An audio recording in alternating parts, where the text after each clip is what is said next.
If you were anything like me and you're just thinking horses, come on, what's wrong with horses? They're so cute. Then you have a home here. Welcome to the Go Show, celebrating all things outdoors, this beautiful outdoor playground of a state that we live in. Joining us is the John Koleszar. John, why are you involved in horses? Are you some kind of rancher? Are you some kind of horse guy? What's going on with the horses? Because I see them down at the river, and they're just so cute. You know, you want to take a picture of them. You want to go see them. Why in the world do we have a problem with horses, sir? Well, where do you want to start? First of all, I'm not a rancher. I'm a conservationist. And one of the things that I've highly believed in all these years is a balance in nature. And yes, man tends to screw things up as often as possible.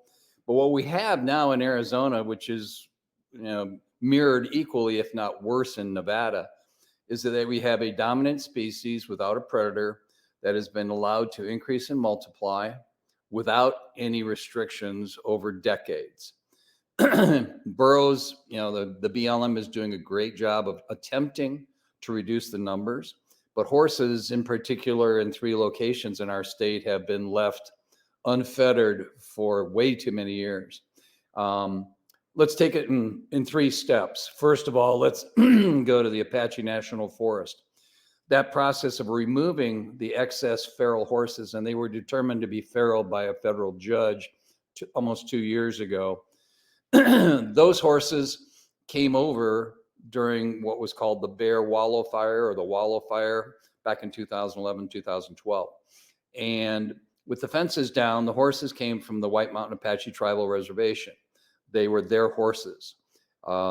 They did not show any interest in repossessing those horses, but they did repossess the cattle that had also come over. So those animals were returned. And these are, quote, livestock. They're not wild. They're not big game. They're not wild animals. They are livestock. On the reservations, they have some fairly significant problems with unadoptable horses. And particularly the Navajo reservation, they have probably close to 75,000 horses on their reservation in the Four Corners area. And at one point they were contemplating a hunt, which they put together, and then public outcry from the wild horse advocates shut that down before it really got any legs. Right. But we've removed a lot of the horses. I think it's over 500 now that have been removed from the Apache reservation. They were put up for adoption. There was an online auction. Some of the horse advocates bought them. The horse advocates are attempting to keep them in, quote, family bands, okay. Which is, admirable to some extent, but a little bit ludicrous in another. Right. And, sooner or later bands split up because the males that are born to the mares, sooner or later they want to fight to be the stud of the family, and they break off. So we've removed 500 of them there. On the Sitgreaves portion of the National Forest, which is Heber and Overguard area, we had the Rodeo Chetasky fire in 2002. That fire decimated huge areas, and it also brought down fences all across the border between the White Mountain Apache tribe on the west side. And what happened was we could not repair those fences for a period of 5 years. Standing timber after the fires, we couldn't camp. You couldn't do anything in there because it was dangerous. A big wind blows and it knocks everything down. So for 5 years, horses were allowed to come over from the tribal reservation area. The problem began in 1973 when some advocates here indicated they thought there were some wild horses. And there were 7 that were documented in the Black Mesa Ranger District area. Okay. So they received 19,000 acres as a wild horse territory. That was all well and good. There were no studs in that group of 7, and they died off in the mid to early 1990s. And that's by Game and Fish reports, that's by surveys, that's by the forest themselves. After the Rodeo Chetasky fire, they came over in droves. Now, current estimates have them anywhere from 1,200 to 1,900 horses on the Sitgreaves portion. I commented to the commission a couple Fridays ago that we had some issues because the deer and elk numbers had been reduced dramatically. Back in 2011, there were 675 deer tags. and that unit, which is called 3C, it was considered an alternative management unit. There were good animals. It was a prized area to hunt in, and because of location and the number of animals that were available. This year, we're down to a total of 130 tags. That's it for archery, for firearms, early on lake hunt, just 130.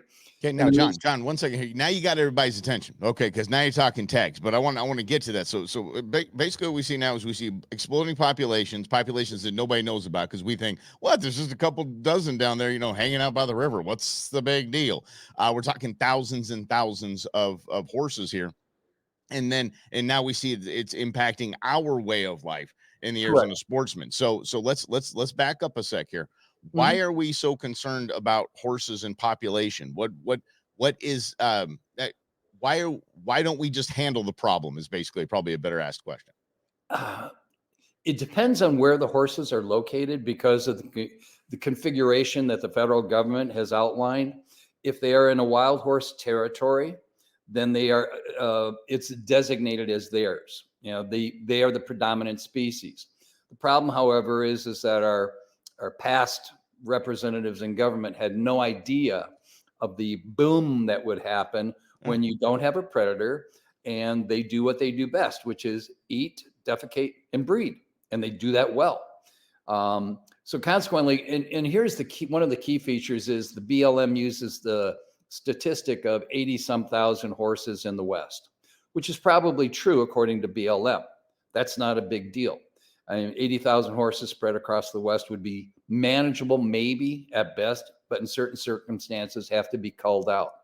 What's reality is that doesn't include state trust land, private land, national forest, monuments, or tribal lands. Oh boy. Now, I've done enough research through studies that have been done by the wilderness associations and by Scientific Americans, et cetera. And their number is there's over 300,000 horses that are feral/wild across the United States. Okay, so 80,000, but we're dealing with 300,000. Correct.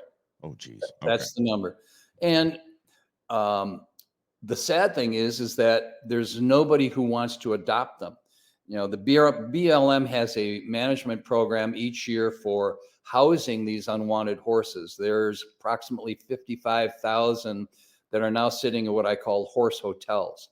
They're not hotels. What it is vast tracts of 50,000 acres plus where the ranchers are paid to keep the horses until somebody wants to adopt them. There are some lots where they're kept. There are some auctions that go on. The government will pay you $1,000 to take a pony. You have to keep it, but I mean, they're paying you to go and get that animal. That's wild. I'm glad my kids are grown now, because if my kids were still in their like early teens, Dad, did you hear what John just said? Dad, did you hear? They'll pay you. We can have a pony. Yeah, it's like getting a free dog. Yeah, there's nothing free. Right. The problem with the horses, though, is that because of the excess number, and by the way, the annual budget just for BLM alone is $81 million to the federal taxpayers each year, and it goes up. It used to be 30, 40, 50. Now it's over $80 million, and there's no solution because they don't have a predator. So we're faced with some consequences there. Now, talking about the Salt River horses, I know there's currently litigation. The Center for Biological Diversity, Arizona Wildlife Federation, Arizona Deer Association, Bighorn Sheep Society, they are all co-signers to the center's signature litigation. All they're asking for is to have a NEPA performed on the land. It's 19,000 acres. And anybody who drives it, if you go by the Beeline Bush intersection, you see a lot of horses. If you go just over the first hill that they have, it's a feedlot. That's the only place that they keep the horses. And they're down by the river during the summer. They enjoy playing in the water, and it's great if you're kayaking and you want to see some horses. The problem is they are habituated. These are not wild horses. If you've ever been to Montana or Wyoming, you'll see a wild horse band in the distance.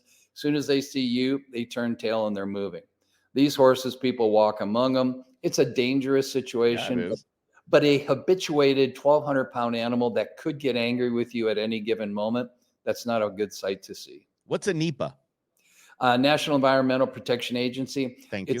they're asking for them to perform an analysis on what is the impact of these animals on the forest itself. And on that 19,000 acres, I was part of the collaborative back in 2018-19 for the Salt River. And at that time, they determined that if there were cattle, they would allow 12 head of cattle on that land. Because it was horses and because of the uneducated public outcry about how pretty you don't hurt these little animals. What they've done is they've nuked all of the available vegetation all around that 19,000 acres. Consequently, they have feedings that they have to do or they would starve to death. And the animals are in a situation that is untenable. It is not natural. It is not wild. And they are fed pets, basically. Yeah. And So what happened? So what happens? We saw them there. The outcry was, oh, they're beautiful. We need to keep them here. And then biologists and scientists that know damn well better said, no, we don't. But basically the heartstrings won, and they get to stay for that. And then the horses started tearing up and decimating all of the vegetation and growth, and which screws up the whole, circle of life business down there. And now we have to feed them or they're going to die, because if they die, there's going to be a lot more heartstrings and a lot more crying and screaming. So now we're starting to feed them, and now they're just pets. Yeah, and the annual feed costs, I've seen some of the stats from the Salt River Wild Horse Management Group. It's about $50,000 a year to feed. Here's another key. The state of Arizona passed that law back in 2015 saying these are not to be touched. They told them that they had to stay, which was ludicrous that the Forest Service agreed to it. But with political whims as they are, and the politicians running to hide because they didn't want the anger of the American Wild Horse campaign, they decided to accept it. Now, 9 years later, we're faced with the fact that you've got nuked territory. There's no deer, javelina, nothing else that's out there because there's no food. There's no point to it. Now, you'll have incursions once in a while in the spring when everything comes up and there's decent rains, and we've been fortunate to have had some. But by the time May and June come around, there's nothing left to eat. Right. And by the time August is there, they have to feed them. So that's the cycle that we've put ourselves in. And all they're asking for is a balanced, for the forest to take a look at it in a judicial process rather than a voting process as to how many animals should be there. And if they follow the stats that our collaborative, over 75% of us agreed on, was to have maybe 30 to 40 animals, that's great. They would get back to being more wild because people wouldn't see them. They wouldn't be walking among them all the time. Yeah. And quite frankly, I blame a lot of lazy people who don't want to have to go out and find animals, but they want to see them by the side of the road so they can pull over, take all their photos, walk up close to them. Great photo opportunities. But these are not wild anymore. That's all they are. So that's the juxtaposition of three scenarios that we have right now. And what people don't know is that in other units across the state, we are having the same impact. Up in the Kaibab Unit 9, because of the Wallapai and Navajo horse issues and their fences being down there, we're faced with the same situation. We have way too many horses, and it's driving other wildlife out. Okay, so driving other wildlife out. Let's focus on that. And this is John Koleszar joining us, talking about our feral horse problem. And if you don't know John Koleszar, you haven't been hanging out in the outdoor world too much. You need to get more involved. If you don't know who John is, you need to get more involved. John is, I don't think there's a title left in any of the conservation organizations that you have not held, my friend. And I'm just really happy to have you here. So let's talk about what they're doing to other wildlife. I know the last time we spoke, you were talking about one of the things that just blew my mind, stuck in my head at least, is the drinkers, is the big tanks that we fill, that we keep, so all the little animals all around can come and have their little drink of water. Even in the worst of times, we spend tens of thousands, hundreds of thousands of dollars making sure that these things are dialed in, and horses are doing what with them? The hardest part to watch is where in drought conditions in the summer, when there's a shortage of water, and it happens virtually every summer, a band of horses with a lead stud will make sure that they camp out on a water hole. Now, whether it's a dirt tank or whatever it is, they will camp out on it, and they will drive off all other forms of wildlife, including turkeys. I've got photos and evidence, time-lapse pictures. You'll see elk coming into the water where the horses are there. The stud will drive them off, and they'll stay on the outskirts, and the horses don't leave until there's no water left in the drinker. Then they'll go and try and find another source of water to do that. So what we have, and here's the worst part, when you allow a drinker to go all the way down to nothing, if it's a dirt tank, for instance, and a dirt tank, when you do that, it dries out, it cracks, the bentonite cracks. When water comes in the future, it sifts all the way down. It's no longer sealed, so it's a worthless dirt tank. And that's the problem that a lot of these dirt tanks are facing. We put the bentonite in to make sure it's a solid base. We do everything that's right. And then you allow feral horses to go and exactly do what they're supposed to do. And by the way, that 19,000 acres that these horses are supposed to be on in the Sitgreaves portion, they're now occupying over 300,000 acres. So if you come up the top of the rim, as soon as you hit the Woods Canyon Lake turnoff, from that point all the way to Show Low, horses are on both sides of the road, all the way through almost to Heber. And that's a big problem. And nobody's addressed it. The Forest Service knows it's an issue, and they have requested and finally come up with a plan. They're going to release that draft decision sometime this summer. And that draft decision is going to reduce the number of horses there between 60 and 100. And they're going to try and keep them in that 19,000 acres that's been designated as wild horse territory. How do you do this? So we think, why don't we just grab the helicopters? Let's go. Let's start relocating these suckers. Let's I don't know, get out and we're advocates for your Arizona Game and Fish Department. Why don't we open up a season on these bad boys? I know I'm the bad guy. I'll be the bad guy. I don't care. I'm looking for solutions here that doesn't screw up our entire ecosystem, because both John and I are conservationists. We're frontline conservationists. So we're all ideas on the table. What gets squashed first? What might be a viable solution to this? I watched the process that when they went through on the Apache side of the forest.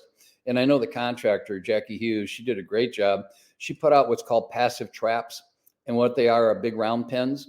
And I mean, you had guys in ghillie suits who just waited until they came in and ate and closed the door. Yeah. And then you back up a truck, you load them onto a trailer, and you haul them off. And here's the problem. When they're designated as feral, you have to capture, you have to call in the Arizona Department of Agriculture to have them vetted. You have to make sure they're fed and watered. Then you have to have a process where you post photos in an online auction. Then from the auction, that's the whole process. They governmented it, is what you're saying. Exactly. An easy solution for this very, very real, very big problem gets governmented. Yeah. Great. And it's not going to change. So we've adapted to that. But I suspect that if they placed trapping devices along in the Heber area, it would probably take the better part of 2.5 years to remove over 1,000 horses. Okay. And they're not totally dumb. They get the idea of traps sooner or later. It Sure. takes time. Yeah. But we should stop calling them traps, though. We should call them pony pens. Well, that's what they are. They're big pony. Let's win hearts and minds. Win hearts and minds, John. We had to get out. We had to get away from trapping. We ain't trapping these bad boys. This is pony pens. It's like they're having a play date. It's amazing. And then you get to go to a pony hotel. It's awesome. Well, they do go to the horse hotels. That's right. Yeah. All of the ones that are going to come off the Sitgreaves are going there. But that draft decision that the federal government is going to come out with will be this summer, will mandate that they do that. Now, is the federal government expecting a lawsuit by the American Wild Horse Campaign? Possibly. However, because of the numbers of horses that are there, because of the management activity that they went through with the collaborative up in the Heber area, and because of the decisions that everybody came with, they're really on fairly solid legal ground to remove these horses to a manageable number. Yeah. And the Game and Fish Department, unfettered now by former Governor Ducey, who was a wild horse advocate without science backing him, now they are taking steps as part of the action committee to remove them. And the commission and the department are both going to point to the federal government and say, look, we question whether these are, quote, wild. We believe, rightly so, that these came over from the Rodeo Chetasky fire. They were part and parcel of the White Mountain Apache tribes horses that were there. And the White Mountain Apache Tribal Reservation has had a historic problem with the numbers of horses. Do some of them leave and go to Mexico for visits? Yes, we know that. It happens. Just like the Northwestern tribes in the United States, up in Washington and Oregon area, they regularly take truckloads of horses over the border to Canada.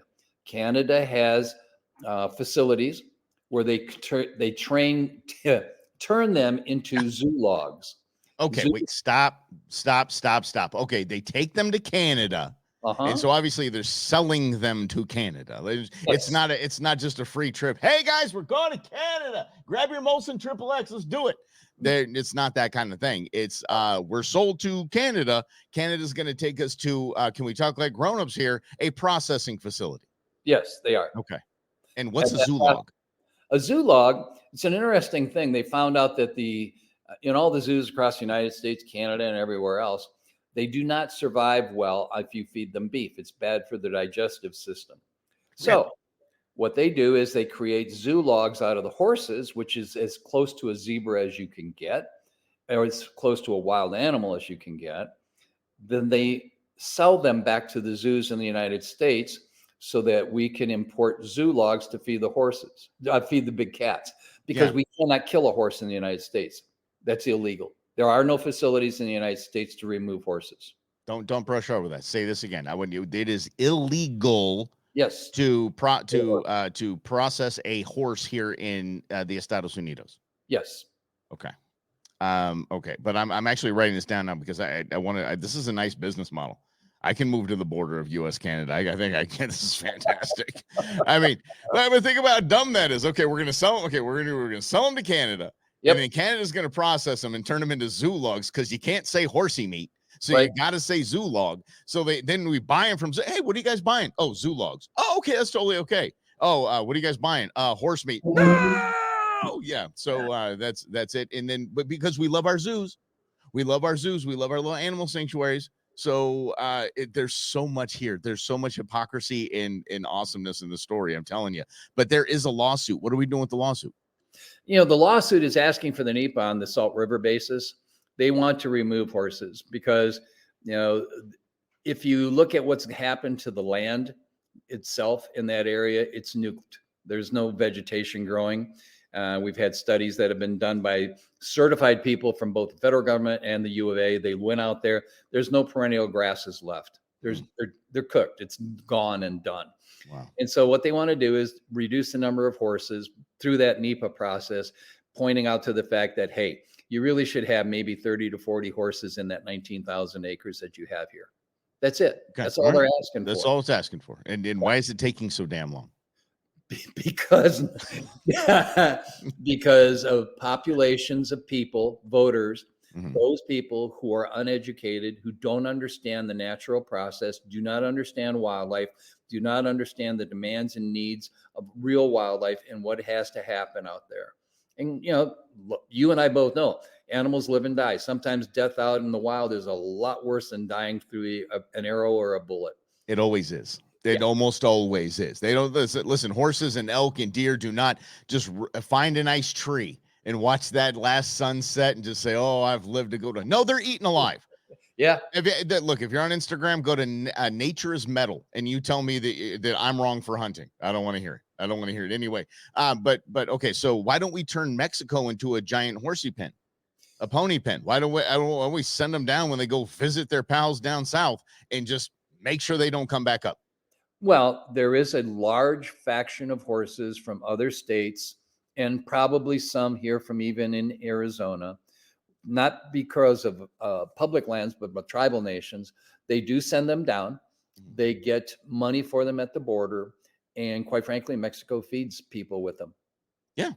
I mean, it's a higher. We have to talk like grown-ups. We just have to talk like grown-ups here because my daughter, one Christmas when she was a little kid, wanted nothing but My Little Ponies. She wanted My Little Ponies. Ponies are the greatest thing. The kids are conditioned to love ponies. We as young men riding the horses, cowboys and Indians, playing that stuff. We are conditioned to love these beautiful, and they are beautiful. They are majestic. We want to conserve them. We want them to not go away, but we also want them to not decimate our entire landscape here in Arizona. So yes, Mexico does feed people with horses. Yes, they do. A lot of countries do.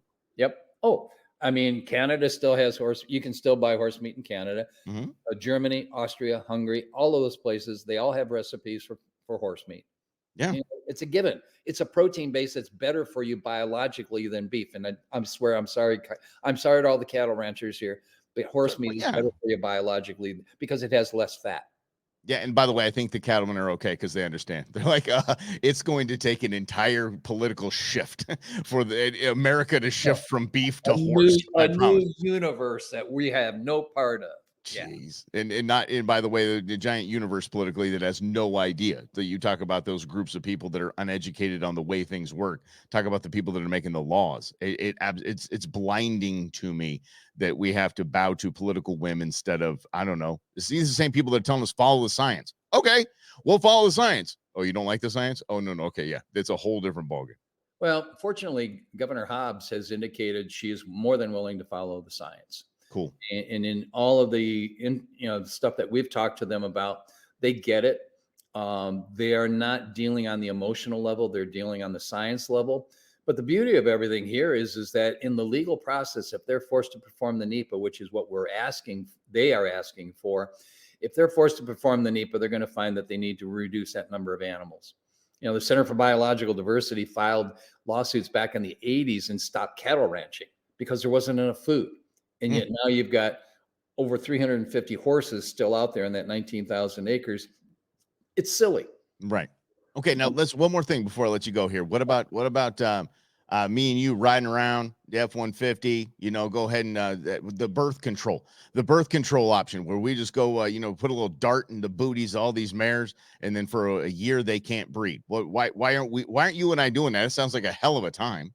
Well, that's great. I mean, for the 300 horses in the Salt River, they've done that. But even Simone is allowing a few select mares to become impregnated. And by the way, when you put that fertility control into a mare, they come into what's called season once a month after that. Mm-hmm.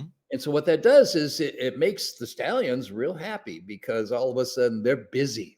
Bow, bow, bow, bow. Yeah, I got you. Yeah. Monthly basis instead of a 6-8 months basis. But these mares want me. Yeah, they do. That's awesome. Here's the problem. When the mares don't become pregnant, biologically, it's like they sense something's wrong. They're not getting pregnant. Hey, Trigger over here didn't do so good. What about Phil down on the corner? He looks pretty good. Okay. And it causes band disruption. Oh, okay. All right. So if one guy can't cut the mustard, maybe I hear you. Yeah. So it causes fights within the bands. Just say it's not me, it's you. I get the whole breakup system. Yeah, it's pretty rough in there. It's pretty rough in those bands. But I'm telling you, it seemed like a hell of a time. Okay, now you had to go get all science on me and birds and bees on me. I just thought we were going to get rolling around and just start popping these right in the booty and say we're good. Yeah, good for a year, good for a year, good for a year. No, not so much, huh? Well, and then look at it with 300,000 animals. Who's going to do the darting all day long? You got the F-150 that's going to run forever. Let's go. Yeah, heck yeah. We'll sponsor it. Come on, we afford to sponsor that. That's awesome. We're doing God's work out here. We're making it happen.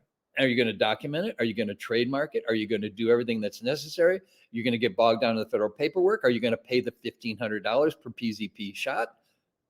Per shot? Yeah.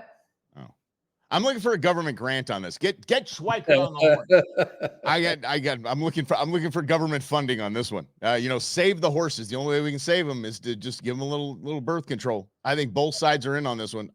We're looking it up. Everybody come along with me on this one. John, you are absolutely awesome. I love that you come on the show. I love that you help us out with this because this is something that I would say the vast, vast majority of the state does not understand because they think there's just a bunch of horses on the salt and they're so beautiful and they're so great. They don't know there's a problem. And there's a problem outside of those horses. And that there's a lot of politicians going, la, la, la, la, la, la, la, I can't hear you. I can't hear you. And then there's guys like you that are on the ground really pointing out this problem and actually doing something about it. So we're thankful for you. Appreciate it. Mike, anytime. Right. You know that. Have fun. All right, let's do this. Why don't you? The weather's going to be pretty dang nice this weekend. Why don't you get outside and do something? How about that? We'll chat about it on Monday at 11 right here on The Go Show. Thanks for hanging out with us, everybody. Have a great weekend.